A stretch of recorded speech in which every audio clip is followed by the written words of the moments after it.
ജയിലറയ്ക്കുള്ളിൽ കിടന്ന് താൻ നിരപരാധിയാണെന്ന് പറഞ്ഞ് കണ്ണീരൊഴുക്കുന്ന പ്രശാന്തിന്റെ വാർത്തകളാണ് ഇപ്പോൾ പുറത്തു വരുന്നത്.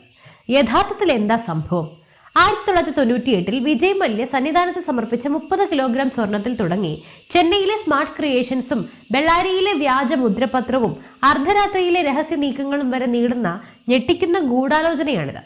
വെറും മറച്ചുവെക്കൽ മാത്രമല്ല, സാക്ഷാൽ സ്വർണം തന്നെ അടിച്ചെടുത്ത് വീതിച്ചെടുത്ത ഒരു വൻ മോഷണ ശൃംഖലയുടെ ഞെട്ടിക്കുന്ന ചുരുളുകളാണ് പ്രത്യേക അന്വേഷണ സംഘത്തിന്റെ റിമാൻഡ് റിപ്പോർട്ടിലൂടെ ഇപ്പോൾ പുറത്തു വരുന്നത്. പിണറായി വിജയൻ സർക്കാർ അധികാരത്തിൽ വന്നതിന് ശേഷം തിരുവിതാംകൂർ ദേവസ്വം ബോർഡിന്റെ തലപ്പത്തേക്ക് നിയോഗിക്കപ്പെട്ട 3 പ്രസിഡന്റുമാർ വൻ വിവാദങ്ങളിലും കേസുകളിലും അകപ്പെട്ട് ജയിലിലായി എന്ന അപൂർവവും നാണം കെട്ടതുമായ ചരിത്രത്തിനാണ് കേരളം ഇപ്പോൾ സാക്ഷ്യം വഹിച്ചുകൊണ്ടിരിക്കുന്നത്.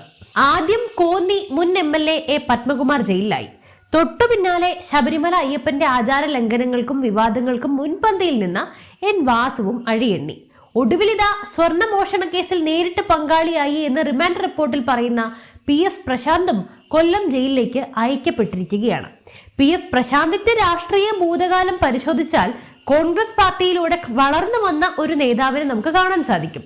അന്തരിച്ച മുൻ മുഖ്യമന്ത്രി ഉമ്മൻചാണ്ടിയുടെ പ്രിയപ്പെട്ട അനുയായികളിൽ ഒരാളായിരുന്നു പ്രശാന്ത്. ചെറുപ്പകാലത്തെ ദാരിദ്ര്യം മറികടക്കാൻ അദ്ദേഹത്തെ സഹായിച്ചതും നിയമസഭയിലേക്ക് മത്സരിക്കാൻ സീറ്റ് നൽകിയതും പാർട്ടിയിൽ പ്രധാന പദവികളും കുടുംബത്തിന് ജോലിയും വരെ നൽകി സംരക്ഷിച്ചതും ഉമ്മൻചാണ്ടിയായിരുന്നു. എന്നാൽ 2021 നിയമസഭാ തെരഞ്ഞെടുപ്പിലെ തോൽവിക്ക് ശേഷം പ്രശാന്ത് കോൺഗ്രസ് നേതൃത്വവുമായി തെറ്റിപ്പിരിയുകയും സ്വന്തം രാഷ്ട്രീയ ഭാവി മാത്രം മുന്നിൽ കണ്ട് ഭരണകക്ഷിയായി CPM-ലേക്ക് പിന്നീട് ചേക്കേറുകയും ചെയ്തു. ആ രാഷ്ട്രീയ മാറ്റത്തിന്റെ പ്രതിഫലനമായിട്ടാണ് അദ്ദേഹത്തിന് തിരുവിതാംകൂർ ദേവസ്വം ബോർഡ് പ്രസിഡന്റ് എന്ന പ്രമുഖ പദവി ലഭിക്കുന്നത്. എന്നാൽ പദവിയുടെ മഹത്വം ഉൾക്കൊള്ളുന്നതിന് പകരം സന്നിധാനത്തിലെ വിലപിടിപ്പുള്ള വസ്തുക്കളിൽ പോലും തിരിമറി നടത്താൻ കൂട്ടുനിന്നു എന്നതാണ് അന്വേഷണ സംഘത്തിന്റെ കണ്ടെത്തൽ. CPM ഭരണത്തിന് കീഴിൽ ദേവസ്വം ബോർഡിന്റെ ഭരണം എങ്ങനെയൊക്കെ ദുരുപയോഗം ചെയ്യപ്പെട്ടു എന്നതിന്റെ വ്യക്തമായ ഉദാഹരണമായി നമുക്ക് ഈ സംഭവം മാറിയിരിക്കുകയാണ്. ഈ വൻ സ്വർണ്ണക്കൊള്ളയുടെ വേരുകൾ തിരഞ്ഞുപോയാൽ നമ്മൾ എത്തി നിൽക്കുന്നത് 1998 വ്യവസായിയായ വിജയ് മല്യ ശബരിമല സന്നിധാനത്തിലെ കട്ടളപ്പടിയും ദ്വാരപാലക ശില്പങ്ങളും പൊതിയാനായി ഏകദേശം 30 കിലോഗ്രാം സ്വർണം ഭഗവാന് കാണിക്കയായി സമർപ്പിച്ചിരുന്നു. വർഷങ്ങളോളം ഈ സ്വർണം സന്നിധാനത്ത് സുരക്ഷിതമായി നിലകൊണ്ടു. എന്നാൽ 2019 ഭക്തിയുടെ മറവിൽ വൻ തട്ടിപ്പ് അരങ്ങേറുന്നത്. അന്നത്തെ പ്രമുഖരുടെ ഒത്താശയോടെ ഉണ്ണികൃഷ്ണൻ പോറ്റി, ദേവസ്വം ബോർഡ് ഉദ്യോഗസ്ഥനായ മുരാരി ബാബു, ചെന്നൈ ആസ്ഥാനമായി പ്രവർത്തിക്കുന്ന സ്മാർട്ട് ക്രിയേഷൻസ് എന്ന കമ്പനിയുടെ MD പങ്കജ് ഭണ്ഡാരി എന്നിവരൊക്കെ ചേർന്ന് ഈ സ്വർണത്തിന്റെ വലിയൊരു പങ്ക് അടിച്ചുമാറ്റി എന്ന സംശയം ഉയരുന്നു. വിജയ് മല്യ നൽകിയ 30 കിലോഗ്രാം സ്വർണത്തിന്റെ മൂല്യം മറച്ചു വെക്കാനും വ്യാജരേഖകൾ ചമയ്ക്കാനും ഇവർ തുടക്കം കുറിച്ചു. സ്വർണം പൊതിഞ്ഞതല്ല, മറിച്ച് സ്വർണം പൂശിയതാണ് എന്ന രേഖകളിൽ തിരുത്തൽ വരുത്തുകയാണ് ഇവർ ആദ്യം ചെയ്ത തന്ത്രം. സ്വർണം പൊതിയുക എന്ന് പറഞ്ഞാൽ കട്ടിയുള്ള സ്വർണ്ണപ്പാളികൾ ചേർക്കുക എന്നാണ് അർത്ഥം. എന്നാൽ സ്വർണം പൂശുക എന്ന് വരുത്തി തീർത്താൽ സ്വർണത്തിന്റെ അളവ് ഇവർക്ക് കുറച്ച് കാണിക്കാനും ബാക്കി വരുന്ന വൻ തുകയോ സ്വർണമോ ഒക്കെ സ്വന്തമാക്കാനും സാധിക്കുമല്ലോ. തുടർന്ന് പൂശിയ സ്വർണത്തിന്റെ തിളക്കം നഷ്ടപ്പെട്ടു എന്നും അത് മോടി പിടിപ്പിക്കാൻ വീണ്ടും കൊണ്ടുപോകണമെന്നും പറഞ്ഞ് ഇവർ പുതിയ കഥ അങ്ങോട്ട് മെനഞ്ഞു. അങ്ങനെ 2019 നടന്ന മോഷണത്തിന് മറപിടിക്കാനാണ് പിന്നീട് 23-ലും 25-ലും തുടർച്ചയായി നീക്കങ്ങൾ നടത്തിയത്. ഇതുവരെ പൊതുസമൂഹം കരുതിയിരുന്നത് 2019 നടന്ന മോഷണം മറച്ചുവെക്കാൻ വേണ്ടി മാത്രമാണ് PS പ്രശാന്തിന്റെ നേതൃത്വത്തിലുള്ള ദേവസ്വം ബോർഡ് 2025 ദ്വാരപാലക ശില്പങ്ങളും കട്ടളപ്പാളിയും പുറത്തേക്ക് കൊണ്ടുപോയത് എന്നായിരുന്നു. എന്നാൽ പ്രത്യേക അന്വേഷണ സംഘം കോടതിയിൽ സമർപ്പിച്ച റിമാൻഡ് റിപ്പോർട്ട് പുറത്തു വന്നതോടെ കേസിന്റെ ഗതി മൊത്തത്തിൽ മാറിയിരിക്കുകയാണ്. PS പ്രശാന്തും സംഘവും പഴയ കേസ് മറച്ചു വെക്കുക മാത്രമായിരുന്നില്ല ചെയ്തത്, മറിച്ച് 2025-ലും അവർ നേരിട്ട് സ്വർണ്ണമോഷണം നടത്തുകയായിരുന്നു എന്ന് റിമാൻഡ് റിപ്പോർട്ട് വ്യക്തമായി ചൂണ്ടിക്കാണിക്കുന്നു. ഹൈക്കോടതിയും സ്പെഷ്യൽ കമ്മീഷണറും പുറപ്പെടുവിച്ച വ്യക്തമായ നിയമങ്ങളും ചട്ടങ്ങളും കാറ്റിൽ പറത്തിക്കൊണ്ടാണ് ഇവർ പ്രവർത്തിച്ചത്. സന്നിധാനത്തിലെ വിലപിടിപ്പുള്ളതോ പവിത്രമായതോ ആയൊരു വസ്തുവും പുറത്തേക്ക് കൊണ്ടുപോകാൻ പാടില്ല എന്നും അറ്റകുറ്റപ്പണികൾ ആവശ്യമാണെങ്കിൽ തന്നെ അത് സന്നിധാനത്ത് വെച്ച് മാത്രമേ നിർവഹിക്കാൻ പാടുള്ളൂ എന്ന് വ്യക്തമായ നിയമമുണ്ട്. എന്നാൽ സ്പെഷ്യൽ കമ്മീഷണറെയോ ഹൈക്കോടതിയെയോ യാതൊന്നും അറിയിക്കാതെ രഹസ്യമായി ഇവർ ശില്പങ്ങൾ സന്നിധാനത്ത് നിന്നും ഇളക്കി മാറ്റുന്നു. അന്വേഷണ സംഘം കണ്ടെത്തിയ സ്വർണത്തിന്റെ കണക്കുകളിലെ കൃത്രിമത്വം വളരെ വ്യക്തവുമാണ്. ദ്വാരപാലക ശില്പങ്ങൾ വീണ്ടും സ്വർണം പൂശാനായി ചെന്നൈയിലെ സ്മാർട്ട് ക്രിയേഷൻസിലേക്ക് അയക്കുമ്പോൾ അതിൽ നിലവിൽ 19.236 ഗ്രാം സ്വർണം ഉണ്ടായിരുന്നു. പുതിയ സ്വർണം പൂശുന്നതിന് മുമ്പായി പഴയ സ്വർണം രാസപ്രക്രിയയിലൂടെ വേർതിരിച്ചെടുത്തു.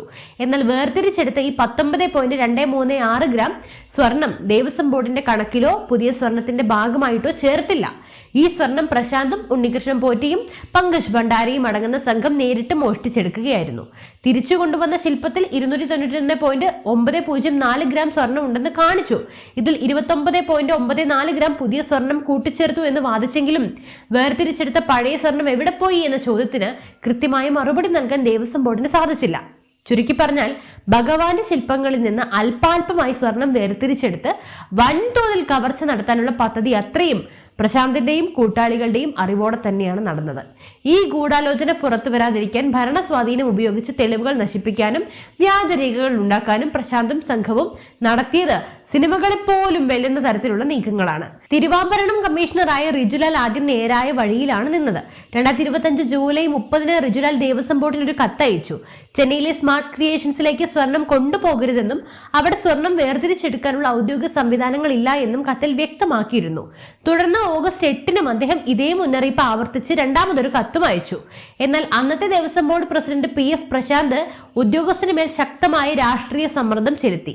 പ്രസിഡന്റിന്റെ ഭീഷണിക്കും സമ്മർദ്ദത്തിനും വഴങ്ങി ഓഗസ്റ്റ് 25 റിജുലാൽ താൻ നേരത്തെ അയച്ച കത്തുകൾക്ക് വിരുദ്ധമായി പുതിയൊരു ഉത്തരവിറക്കാൻ വേണ്ടി നിർബന്ധിതനായി. ദ്വാരപാലക ശില്പം ചെന്നൈയിലേക്ക് കൊണ്ടുപോകാൻ അനുമതി നൽകുന്നതായിരുന്നു ആ കത്ത്.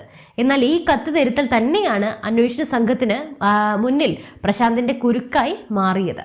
ഉദ്യോഗസ്ഥരെ ഭീഷണിപ്പെടുത്തി തെറ്റായ തീരുമാനങ്ങൾ എടുപ്പിച്ചതും ഗൂഢാലോചനയുടെ ഭാഗമാണെന്ന് അന്വേഷണ സംഘം കണ്ടെത്തുകയും സമ്മർദ്ദത്തിന് വഴങ്ങിയ റിജുലാലിനെ കേസിലെ പ്രതിയാക്കി അറസ്റ്റ് ചെയ്യുകയും ചെയ്തു. മറ്റൊരു പ്രധാനപ്പെട്ട തിരിമറി നടന്നത് കരാർ രേഖകളിലാണ്. സന്നിധാനത്ത് നിന്ന് ശില്പങ്ങൾ ഇളക്കി മാറ്റി കൊണ്ടുപോകുമ്പോൾ ദേവസ്വം ബോർഡും കമ്പനിയും തമ്മിൽ യാതൊരു നിയമപരമായ കരാറും ഒപ്പുവെച്ചിരുന്നില്ല. എന്നാൽ സംഭവം വിവാദമാകുമെന്നും അന്വേഷണം വരും എന്നൊക്കെയുള്ള ഒരു ഘട്ടം എത്തിയതോടെ, അങ്ങനെ ഉറപ്പായതോടെ ഇവർ ഒത്തുകളിച്ചു. കർണാടകയിലെ ബെള്ളാരിയിൽ നിന്ന് പഴയ തീയതിയിലെ ഒരു മുദ്രപത്രം സംഘടിപ്പിച്ച് മുൻകാല പ്രാബല്യത്തോടെ വ്യാജമായിട്ട് കരാർ ഉണ്ടാക്കിയെടുക്കുകയായിരുന്നു. സന്നിധാനത്തെ സംരക്ഷിക്കേണ്ട ഉദ്യോഗസ്ഥരും പ്രസിഡന്റും ചേർന്നാണ് ഈ വ്യാജരേഖാ ചമയം നടത്തിയത് എന്നുള്ളത് കേസിന്റെ ഗൗരവം വർദ്ധിപ്പിക്കുന്നു. മോഷണം തടയാൻ ശ്രമിച്ച തനിക്കെതിരെ അന്വേഷണം തിരിച്ചുവിട്ടു എന്ന പ്രശാന്തിന്റെ വാദങ്ങളെല്ലാം തന്നെ പ്രത്യേക അന്വേഷണ സംഘത്തിന്റെ കണ്ടെത്തലുകളോടെ തവിട് പൊടിയായിരിക്കുകയാണ്. കോൺഗ്രസ് വിട്ട് CPM-ലേക്ക് ചേക്കേറിയതിനു ശേഷം പ്രശാന്ത് കൈവരിച്ച പെട്ടെന്നുള്ള സാമ്പത്തിക വളർച്ചയും വാർത്തകളിൽ ഇടം നേടിയിരുന്നു. ഈ ചുരുങ്ങിയ കാലയളവിൽ പ്രശാന്ത് പണിതുയർത്തിയ ആഡംബര മന്ദിരവും അതിലെ ജീവിത രീതികളും വലിയ ചർച്ചയുമായിരുന്നു. എന്നാൽ കോടികൾ വിലമതിക്കുന്ന ആഡംബര ഭവനത്തിൽ പ്രശാന്തിന് അധിക നാളൊന്നും എന്തായാലും സമാധാനത്തോടെ അന്തിയുറങ്ങാനും കഴിഞ്ഞില്ല. ഭഗവാന്റെ തിരുമുമ്പിൽ ചെയ്ത അനീതിക്കൊടുവിൽ ദൈവിക നീതി എന്നോണം പ്രശാന്ത് ഇപ്പോൾ കൊല്ലം ജയിലിൽ കിടന്ന് വിലാപത്തിലാണ്.